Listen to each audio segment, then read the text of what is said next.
really aches, but sick and dying. Tears like blood from the heart bleeding, profusely crying.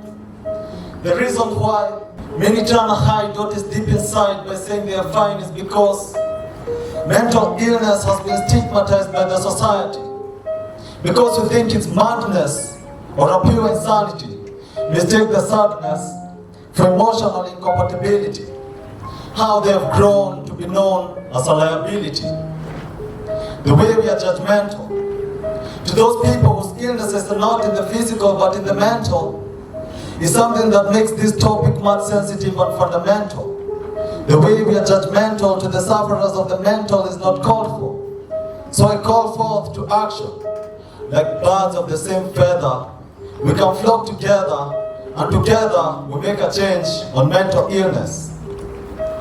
Before you judge someone for crying, calling them weak, first understand what sinks their brain in an ocean that squeezes off the waters from their eyes when they cry. Before you call someone moody and irritable, expecting them to snap out of the inevitable, understand that the expression of emotion should not be taken as an exaggeration, even though it seems a hyperbole. Because this explains why a lot of people have put full stops instead of question marks to their rhetorical questions, hiding their emotions in a way that they feel like sentences without punctuation.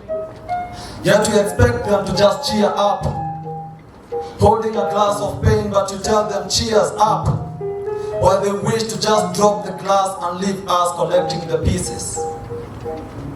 Before you dismiss their cries for help as whispers in the wind, understand that there may be shouts in the storms. You may be physically healthy, but an unhealthy mind makes you sick all the time. The mind slowly shatters as the body remains pristine. So it's time we embrace that it's okay not to be fine, and that help is available anytime. It is time, because the number of people we lose to suicide could reduce if someone was on their side. A simple hand to hold, a voice to say I care, an ear to listen when they share. The way we are not judgmental to those with hypertension, we should not be judgmental to those with depression.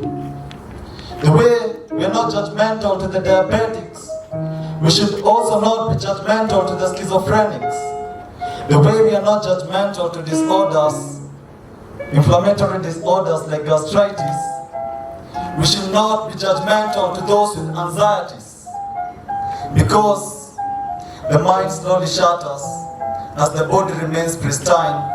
So it's time we embrace that it's okay not to be fine, and that help can be available anytime. So like birds of the same feather, let's flock together, and together we make a change. And the change is me and you.